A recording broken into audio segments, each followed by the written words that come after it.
Hey guys, welcome back to Etheria Restart. In today's video, I want to give as much constructive feedback to the devs as possible with this one. There has been a bunch of issues that are going on. I've mentioned them in my previous videos, but I wanted to make a dedicated video after I got together my thoughts so I could not just say these are problems, but these are problems and here are some solutions I would have for you guys that you could use as an option moving forward. Because from the start, I feel like the launch week of this game went incredibly well, and me and Sean B have been having a big chat over the last day or so about all our thoughts around this thing in Discord. He made a video just before, which I'll link in the description as well if you want to go check out his thoughts. But like I said, I wanted to try and compile solutions for the problems, and so I'm going to do my best to do that. If you guys have any other suggestions, please do that in the comments as well.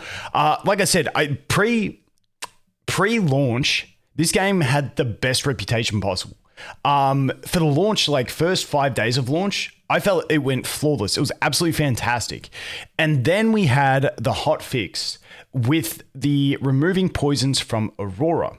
The problem with that one, and I'll start with this one, is that in the beta and the test build, using Shadow Sanya with the poison team was a fantastic way to clear both Terramaton and Aurora. And they didn't put in the patch notes. Well, they didn't put in the patch notes that they were inflating the HP and they were reducing the amount of turn gauge you could manipulate. But you could see that straight away in at least Terramaton, not the HP, but the turn gauge, because you could read it on the descriptions. The problem with Aurora was that when it came in, we didn't have Aurora unlocked. So people were building this team already, and Aurora was still locked until I think level 30 you could get into it. So people couldn't even see it, and you had to actually go into the battle to see the text that says immune to poisons. So that in itself is an issue that people are building stuff for this. Now, when I made my video talking about it, I'm like, surely like the way they've responded to things in the past, like the dupes thing, like they get straight onto it with the response. So I was thinking that was going to happen, and so I wasn't thinking too heavily on it. And then I've been waiting, and I'm like, guys, where's the response? And then I was told there was one response from a moderator on Reddit, and that's like the only response they've had. So the first thing I want to talk about is obviously this adjustment. Now, buffs and nerfs in these PvP style games, I get that they're a thing. I actually enjoy buff and nerf cycles. Buffs more than nerfs. It always hurts when your unit gets nerfed, but normally it happens at the end of a PvP season, and balance is based on PvP. We've had 3 characters nerfed post global launch. Whether you want to call it a nerf or an indirect nerf, it's still a nerf, but it's only been to their PvE applications. You could argue the Veronica one is to PvP, but if you're letting Veronica get through with a team like that, it's like, and you're not bringing a counter to it, to an immortal team. I'll talk more on that in a sec. Or I mean, come on.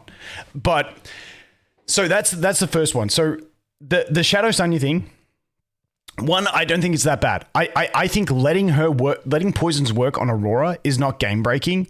Yes, it lets people build one team for both bosses, but it's like a very niche team. Fangus, if you're building Fangus for it as well, then, you know, he's got some PvP viability, but like Shadow Sanya herself is not the most OP PvP character and stuff like that. So I don't see it as being game breaking, but if you do that, I definitely think what my solution would be to that is to give a free reset, at least one character reset. And like at the time it happened like just as the global launch players were losing their resets, or it was just I can't remember. It was like a day or two before, and so extend it by a week. That would be my solution to that. If you're dead set on making poisons not work over there, just give a free reset, extend it by a week, happy days. You can always just bring it back now. Compensation, done, happy days. Throw in a 10 pool, people are happy. It's not that big as long as people don't feel like they've invested something that then you've cut off. The next one was 2 character nerfs, which was Jada, which I was personally affected by. You can say, dude, we've already had a defeat. This is what's killing me. It's what's killing me. It's not 100% now, but I am farming over here. You can see that I am farming with my Tiamat double healer team. Now, this is about 80 to 90% successful for me at the moment, but the Jada one was way quicker and a little bit more successful because she could still... Actually, let me open it up. I'll show you guys what Jada used to do. So this one hit me hard. So you get Lily that uses her basic attack. This is wave 2 of it. This is just a clip that I took out of one of my runs. So Lily uses her basic attack. Jada follows up. That boss has a stacking buff. Every time he gets hit, it's a damage increase buff. You can see Jada has stolen it there. And now, like, my Jada is not built well at all, but she goes kaboom. Destroys the wave. This gave Jada so much fun to me, and like it really made me love the character. And then you can see here, boom, taps the boss, run, done. That's like, it was so fun, and I absolutely love that playstyle. And that was, for me personally, the reason I left Jada at 6-star. Now, the patch notes that said there was a bug fix to buffs in Doki Doki module run. Those patch notes came 12 minutes before the reset event ended. So I didn't actually see it before.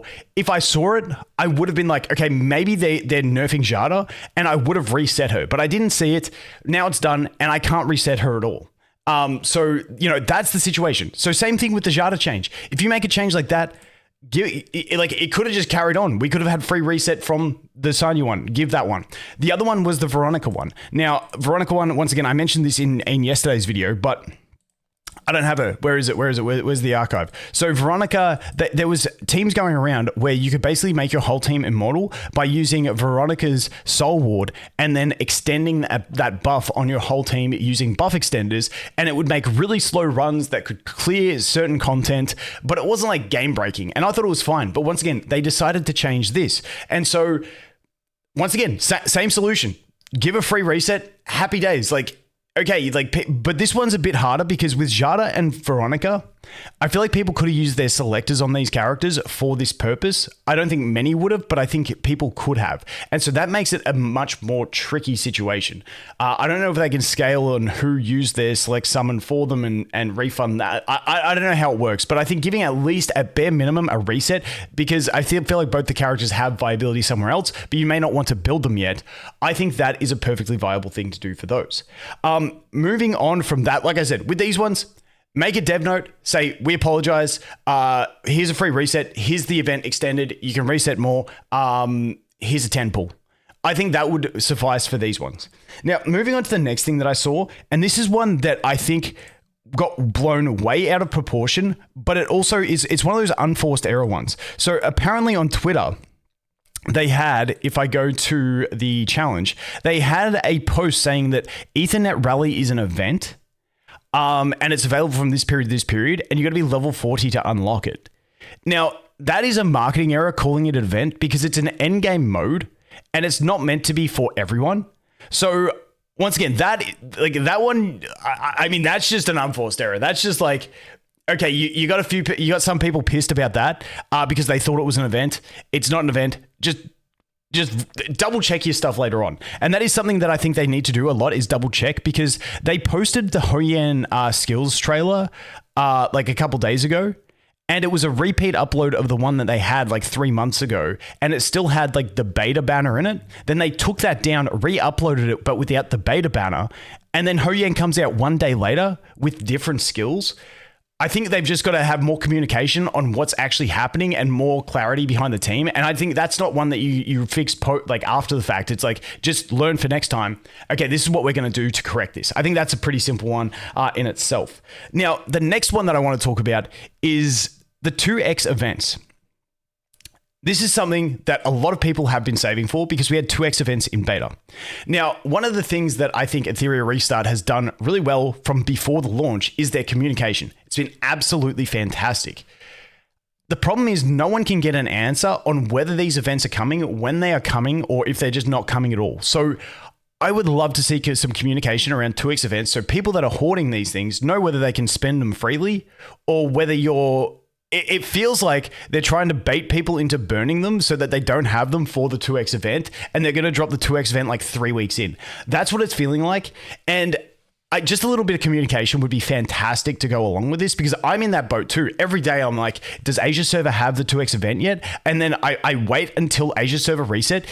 to see if they have a 2x event, and after they don't, then I go start burning my gems. Because I've done one here, because if Asia server does have the 2x event, I would be saving all my refills. I would pop them the hour before, and then I would burn all that stamina during the refill, so I get like an extra day's worth. So I've been in that process of waiting for Asia server, checking, and then coming back and then burning my gems. I would love to know when the 2x events are coming. If they are coming, if they're not coming at all, that's cool. No stress. Let me know, and I'll just go ahead and burn these things right now. But that is something I would love some communication on.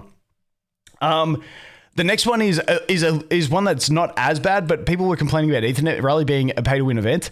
The Infinity Train, I feel like this thing is just brutal. I feel like I've got the best team for it with Jada. I got Tiamat, I got Ling Lo, I got Lily, and I got Freya. It's a pretty solid team. I'm still only managing A because my units aren't the best built. I feel like this is a bit overtuned for an event. That's not a big issue. It's just like I would love to see that event not be so crazy tuned in the way that it currently is. What else do I have on here? Yeah, I had the Sanya and Boss nerfs. I had the Jada nerf and the Veronica nerf, the event posts, the 2x events, the Infinity Train. Okay, the last one that I want to talk about is I feel like, because I saw a bunch of, I had them linked to me, Reddit posts going through the, taking screenshots of the community manager and what he's saying in Discord and stuff like that. I feel like the devs just need to themselves have official statements, because I think it also makes it awkward for the community and the community managers, like the people in the community and the community managers themselves, because the people want the answers. They're asking community managers. The community managers seem like they don't have the answers. And then people are taking anything they say and trying to slander the game because they're in this position where they don't know and they're just trying to run damage control, but they're not fully equipped to run damage control because they don't seem to know what's going on either. So I think some communication is key. Literally, just go back to the way it was pre-launch, where communication was absolutely everything. I would love to see it get back there, because that was what made the game like just show up on everyone's radar, was the transparency of the communication. And now it feels like we're getting no transparency or communication. And I myself am at this stage where I'm like, I don't know what character to build, because I am worried that any cool strategy that I find with any character is just going to get removed because it's a bug. And I'm like, this just terrifies me. So like, I finally pulled the Didding, and it's a meme in the community at the moment that they're going to nerf Didding because he's like top tier everywhere for single target damage. And it's like, I'm genuinely nervous to build this guy, because as free to play, your cubes are quite scarce, and I've only got 11 of them at the moment. Which, yes, it's almost enough to max a character, but if I max Didding, and then and then apparently he's bugged. It's like, what do I get? What do I do from there? I'm just kind of boned. So it's left me in this weird state where Jada was so damn fun because of this weird mechanic where she could steal the boss's buff, and because I had Lily, I had the combo that she could do it on auto, and it was super satisfying. Those people who built Dot because it's like one form of gameplay, like that would be super satisfying. The Veronica, to however many Veronica cheese players there were out there doing the immortal buff, that would have been fun as hell if I put that together. You know what I mean? The satisfaction when you get that, and then to have a hotfix where it's like, oh no, you can't do that, but this was just a bug. It's like, no, that is a direct nerf to a strategy, and I don't like that sort of thing. So that would be my recommendations. So to recap, my recommendations that I would love to see happen is, first, give more resets and extend that reset event. Give more free resets and extend the reset event for the changes made. I would also revert all of those changes. I don't think the poisons are game breaking.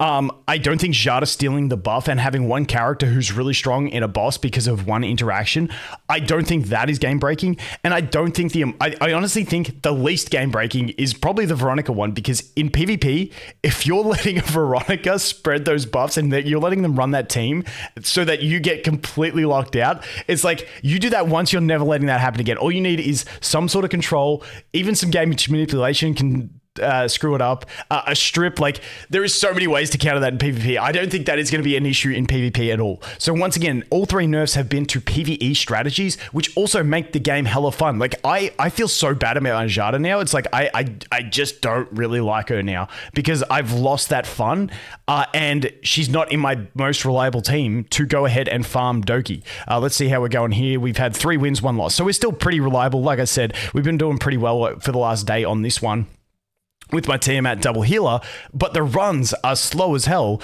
And the Jada made it way more fun. So once again, I think free resets, make a video. Say, listen, we're sorry for the miscommunications. This is what's been happening. We're going to address it. Like, please just address it. I just want to see some sort of response because I love the game. The game is so fantastic. I am having a mad time in the game, but it's the decisions that have been making me nervous to invest into anything and play the game because I just feel like it's going to get taken away. And I think that's happening to a lot of people, and a lot of people are getting worried about the state of the game and what's going to happen to it. And we've watched games like Tribe 9, end of service, like they announced end of service within like a month or two of global launch. And that is not what I want for this game. I wanted to play this game as a main game for like, you guys know me as the game hopper. I wanted to play this as a main game for years. Like, I love this style of game. I love this game particularly. I think this game has a lot of great stuff to offer. The lack of a 50-50 is fantastic, especially for free to play when you save for that right banner and then you can get that character and you know you're going to get them and you can go into PvP and you can have a play with them. I think it's absolutely fantastic. But I just think we need to get back to not rushing decisions that are negatively impacting people's experience inside the game. And just taking our time and being more transparent again. Like, once again, just transparency is everything. And that's what I think is the number one takeaway from this is just get back out there and put some official statements out. Make a video and say, hey guys, this is the launch is going well, like whatever. And hell, if you feel like it, I need Kloss, so I'd love a selector. But anyway, guys, let me know any of the other thoughts you guys have. As always, thanks for watching. Hope you have an awesome day, and I look forward to seeing you in the next one. Cheers.